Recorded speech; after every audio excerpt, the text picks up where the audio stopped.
we're now going to go into a conversation. What are the key success factors in integrating hospitality, retail, and residential components? I think in South Africa, the one example I've just recently seen is obviously in KZN. I'm sure you're going to touch on that, so I won't say anymore. The Radisson Blue, they've attached a mall to it, and there's also apartments there, and I think it works so well if you're somebody who doesn't want to hire a car and wants to do your shopping there. But to give us more information on this, I'm going to invite to stage our moderator, Gillian Saunders. A round of applause, please. Thank you, Tommy. I'm literally checking the time. It's still good morning, guys. I'm supposed to start in the morning at 5 to 12, so it's still good morning. It's early because we only started at 10 o'clock. It's been a short morning, so you're all still wide awake and still excited because we're going to have a really exciting panel. I'd like to ask my panelists to come on the stage and join me, Allan, Francois, and Loretta, and then I'll introduce them to you. Thank you.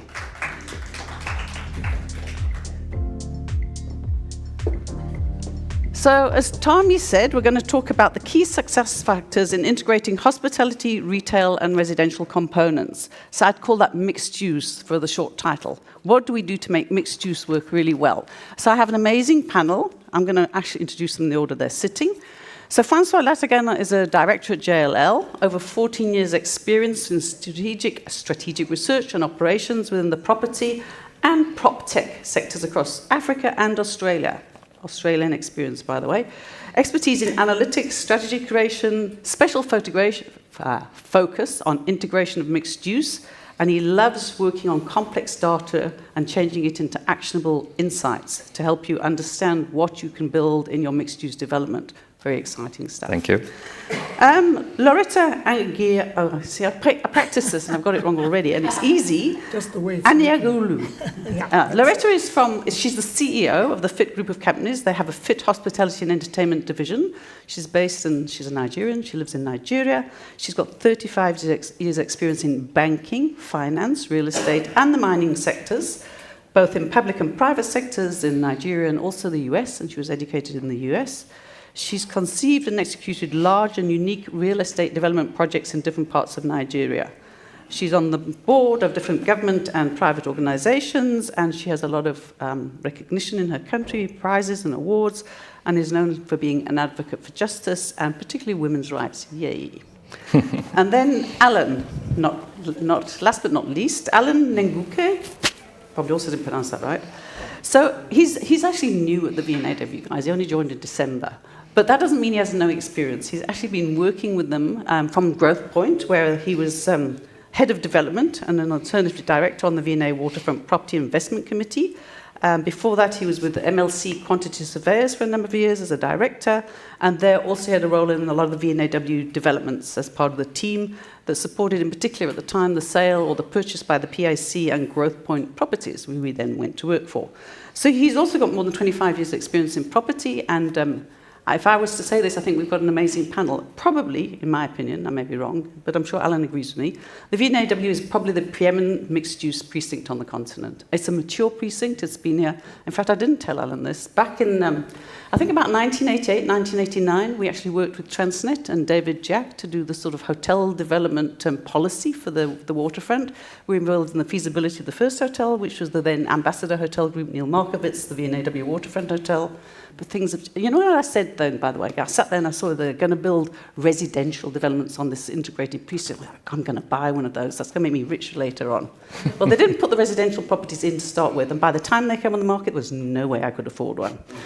Out of my ballpark. But anyhow, we have Loretta, who's involved in what I'm going to call is a new precinct development in Nigeria. She's going to tell us all about. And then Francois, who's got this experience across multiple different integrated property developments. I don't think we could be in better hands for a great discussion.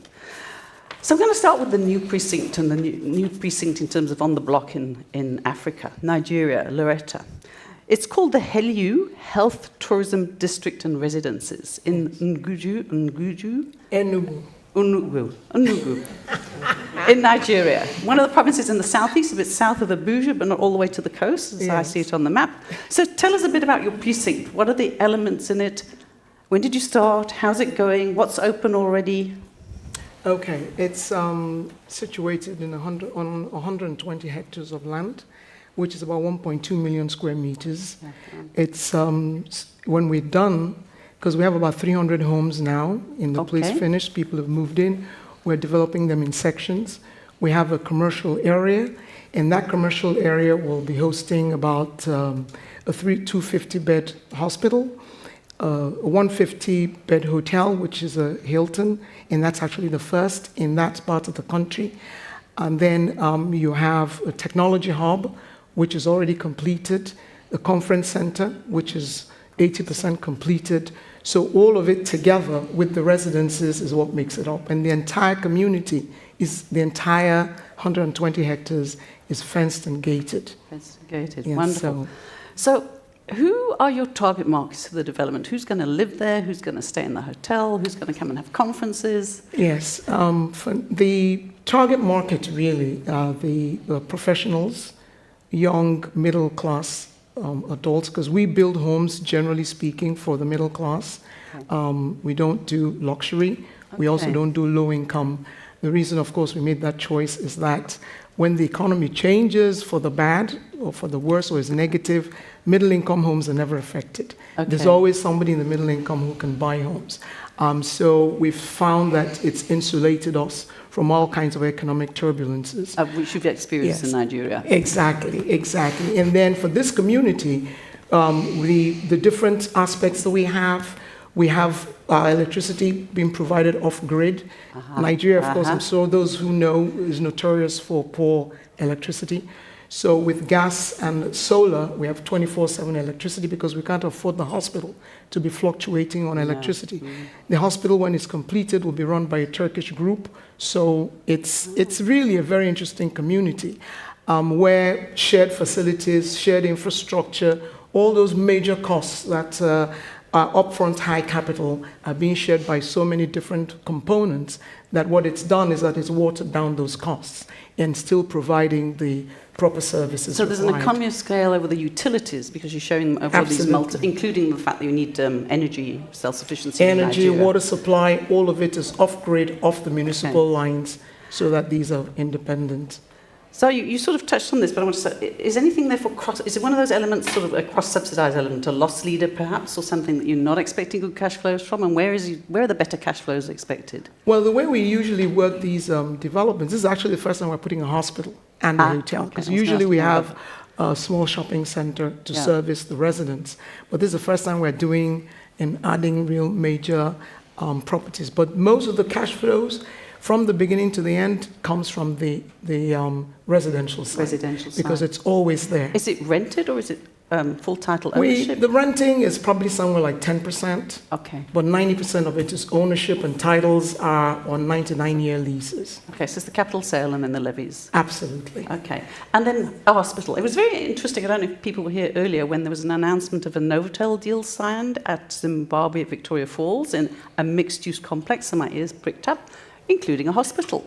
So I'm just going to ask, is your hospital your lead element? Is that sort of a key hook? That's the corner. Is that's the corner. The anchor. Why is that? What makes hospitals so special?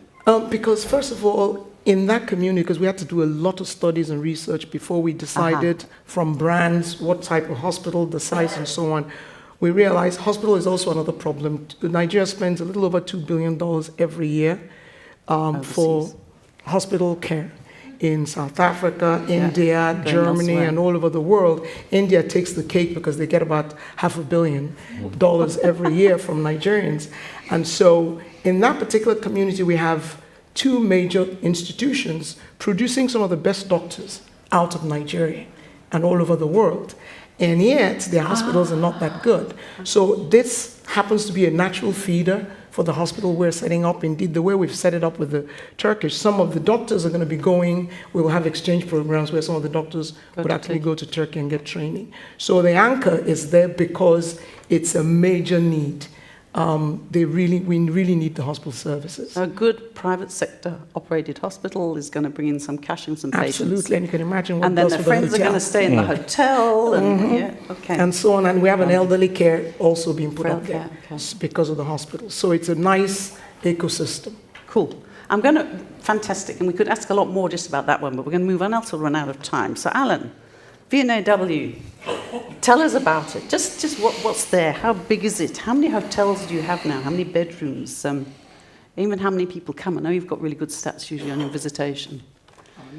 Thank you very much. I think the V&A, I think for us, is a 123-hectare site, which is jointly owned by the Public Investment Corporation, the PIC, and Growth Point Properties, which is one of the largest listed REIT in South Africa. And we like to think of ourselves as a real success factor of what public-private partnership can be. The V&A Waterfront enjoys, I think, over 24 million visitors per annum. We have over 500,000 square meters of developed mixed use. We've got over 25,000 people who call it work every morning. We are inspired every morning to be the best waterfront neighborhood in the world. So our aspiration, in the world, and I just said Africa. Sorry about that. Our aspiration is global. We are very conscious of some of the key aspects that make us successful. I think we're in a working harbour. Yes. Not owned by you, the harbour, huh? The harbour is not owned by us, but government. They're your neighbour. But they're our neighbour, and we work well together. It's an amenity that brings the DNA of what we are about. I think the V&A is very much about inclusivity. So every day we are working hard to make sure that the V&A remains an inclusive space for Cape Townians.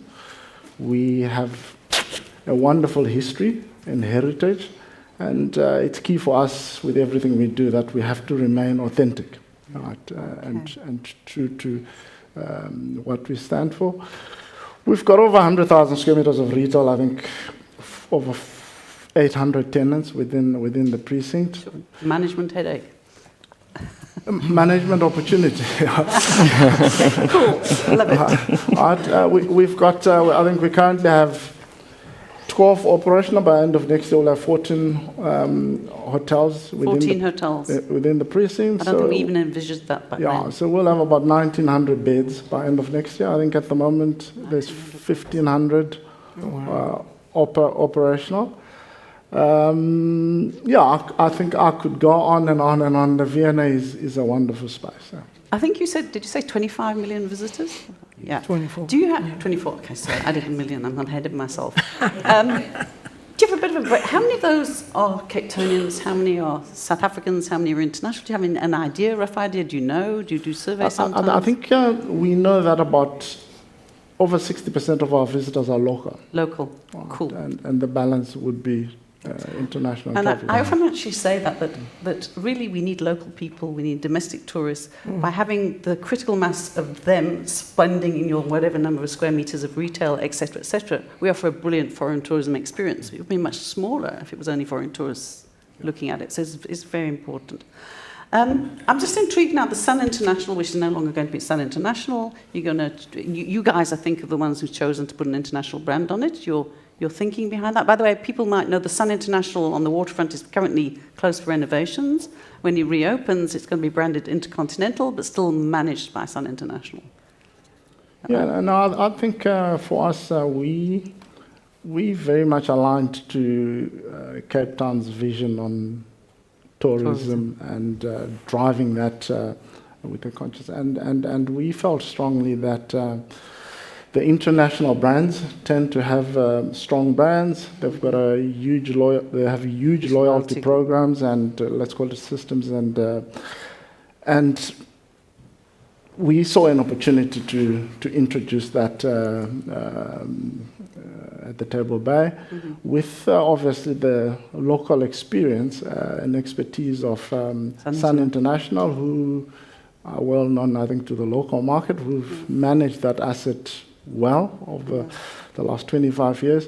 So we felt it's a collaboration that will enhance the experience within the waterfront, and I think we'll also position the product differently. So we see it as a plus for us. Yeah. So a slightly new strategy. We had a lot of local brands initially, I think you've got one and only. What are the other international ones there? Radisson? We've got Radisson, and there is the Cape Grace, which is now managed by Fairmont. Yeah. Oh, Fairmont. Fairmont, yeah. Yeah, it's cool. And just, is there, what element, if any, what performs best in terms of your cash flows for your property owners at the end of the day? And are there any problematical elements? You can be very honest. Yeah, I think it's purple season at the waterfront most of the time. I think we're very fortunate, and we're very careful on how we maintain our mix within the precinct. And we generally tend to outperform the market in all sectors. Okay. Right? And that's something that we're conscious of and constantly have to keep working to show value to the clients who pay a premium, to keep our tenants. And so I think our challenge is not more on what doesn't do well. It's how do we keep those people happy at the waterfront. Yeah, and maintain a balance in the mix, I think. Maintaining that balance. There's something clever in what you guys are putting together and you've got there. Yeah. So, anything you've ever thought of introducing and not done? Because you looked into it, you assessed it, and nah, we don't want one of those. No hospitals, for instance. They might be coming. I just heard hospitals are the thing of the future. Yeah. No, I think at the waterfront, one of the fortunate things we have is we're very fortunate that we have full control of the precinct, and we constantly looking at trends out there in the world, what's relevant, what's new, and we constantly get a lot of new concepts, ideas presented to us. I'm sure. And sometimes we say no, not because the concept is not great, but because the timing is not right for us at the waterfront. So we've had a couple of offers to do some active sport, bungee jumping, those kind of things, and we can see the value in it, and it's a timing issue. So it's a no, but not a full no. Balance and mix, and probably also, on your current site, I'm going to get to now, but on your current site, you pretty much used all your space, have you not? No, we still have some land. Have some left. We still have some land. So then the last question before we move on to Francois, 20 billion, that's what the media have said, Granger Bay expansion plan. Wow. What can you tell us about that? I know you said that a lot of it's still in planning, but how big might it be? What are you thinking in terms of the elements that might go there?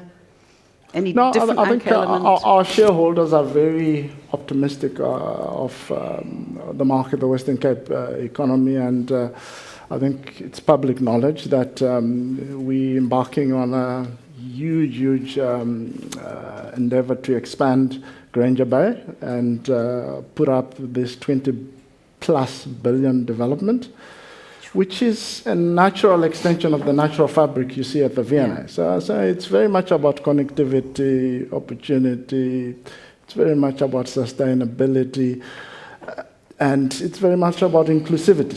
So we're looking to expand on the Granger Bay side of the waterfront, and with that is continuing on the ethos of mixed use. And having that ability to differentiate that precinct. So look out, we've got a few exciting developments lined up, and we're looking to add probably an additional 50% of what you see at the V&A. Wow. With over what sort of time frame? It's a 10 to 15 year time frame and you project. Can't drop any exciting new elements that might be getting there. I think there's many exciting elements to it, and it's more of wonderful innovation and wonderful market-leading thinking that the V&A is known for. Yeah. Fantastic. That's really, I'm excited. I hope I'm still alive. Yeah.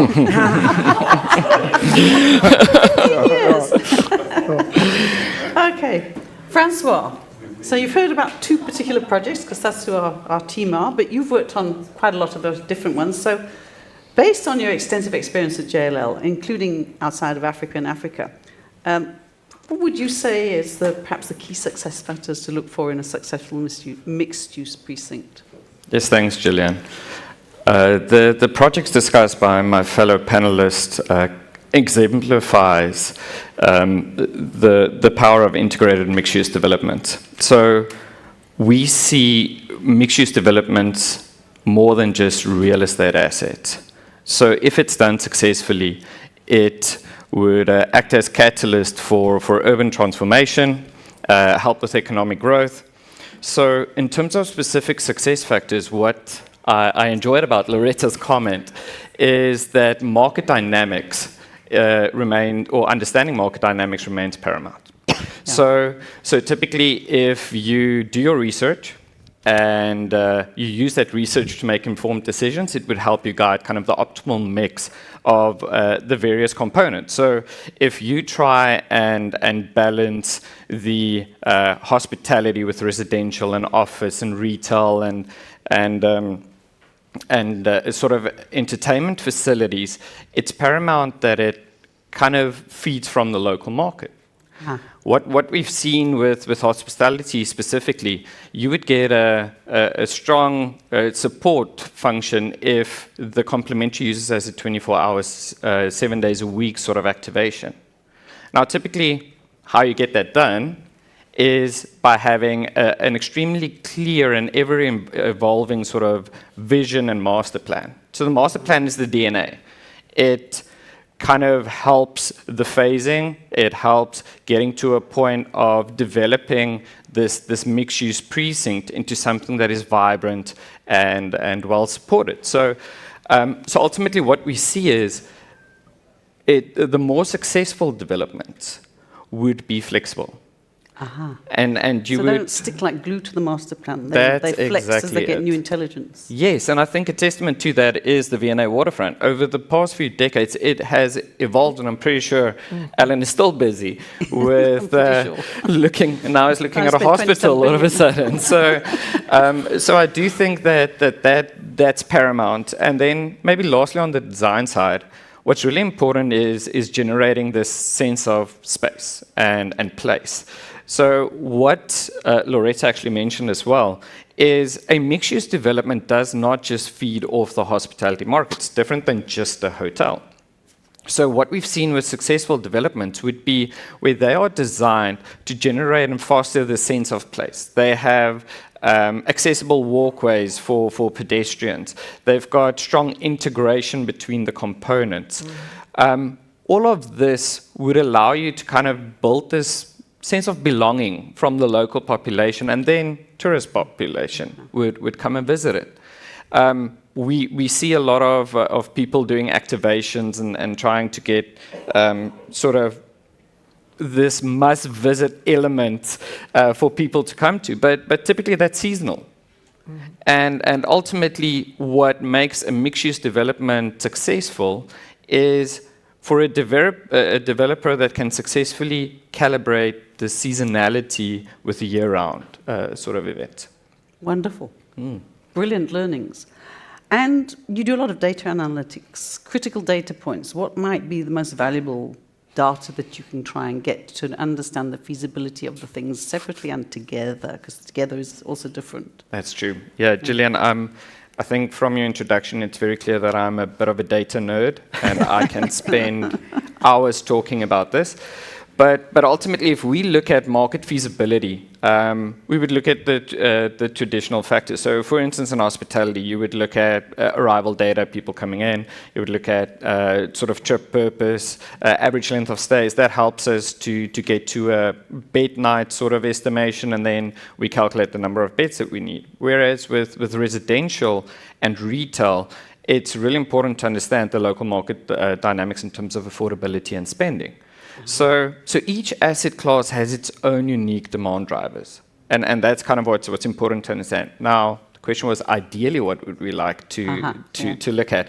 So in a mixed-use development, ideally, we would like to focus more on the behavioral analytics. So that can come from a catchment analysis where you look at more than just the stock standard demographics. You look at increased spending power, the movement and flows of people, how they utilize the space.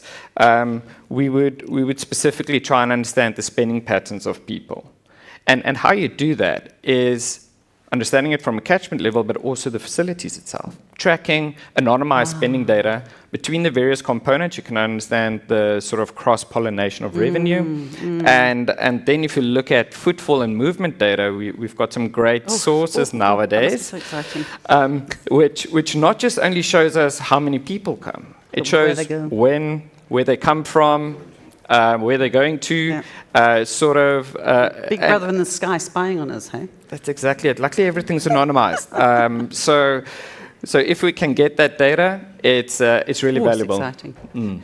I'm curious, Allan, do you have any of that stuff for the waterfront? Do you go and sort of track where people go, what their stay, what dwell time is and all that stuff?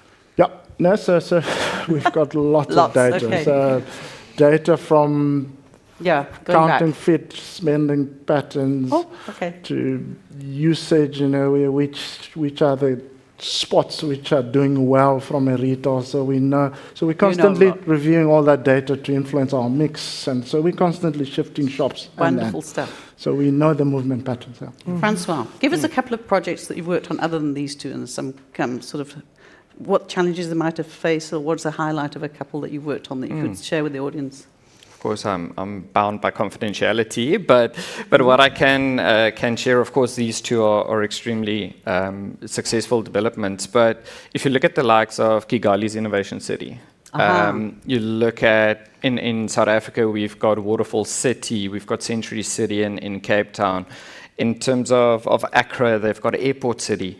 So, in Mauritius, Bagatelle. I mean, these are some successful developments, and I specifically like the Kigali Innovation City, and it kind of speaks to what Loretta said as well. They built this whole vision around the knowledge-based economy. So they started off with education. So that was their lead anchor element. That's exactly it. Idea. And then, when they anchored it, they didn't go crazy and try and provide everything at one stage. They went through phasing and ultimately pent-up demand for hospitality. Of course, there's 100 more I can talk about, but I think we're running out of time. I'm sure there is. Do you want to take a couple of questions? We've got We 2 don't minutes have time. this. There's only 2 minutes left. I think we can take one, but there's only 2 minutes left, so it has to be directed to one panelist. And it has to be succinct. No question. Have we really... there's a hand. There's one. We have one question there. There we go. If we could please keep it as succinct as possible. The Sekos can shout loud. This is, I guess, a specifically South African question. Waterfront, 50% owned by public pension fund. Growth Point, equally in turn, 20% ownership by PIC. And the argument or the criticism from the local hospitality sector is that with all of that being said and with the Waterfront brand being built, that the Waterfront has not done enough in being an incubator or a launch pad for new operators into the sector. So if you look at the local operators at the Waterfront, the new entrant that you incubated was Newmark, which was 35 years ago in 1990. And the other 3 operators, local operators that you have at the Waterfront, are legacy brands. Let's let Allan have a response. Do you think there's an opportunity for you to be doing more in being a launch pad for new operators, seeing that you've got this powerful brand that is the Waterfront? Okay.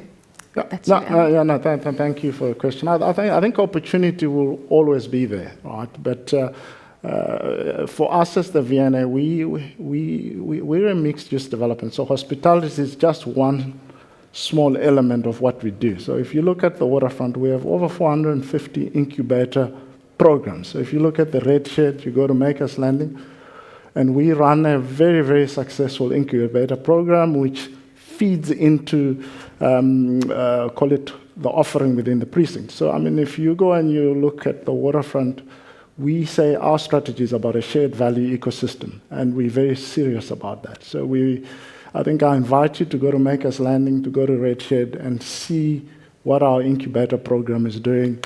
We believe no one is doing it more than us. We've got over 450, and Thanks, Allan. Thank you. So, guys, I think Businesses, not I people. could summarize. I think there were lots of learning points. I want to mention a couple. Inclusivity, which Allan mentioned. Local people involved, which I think is very important. And there's lots more I could talk about. The sense of place, the master plan into being your DNA. But I think that embedding it in what local demand is going to support is a key element of these. Very key. Please give them a round of applause. Thank you. Fantastic. Thank you, Julia. Thank you.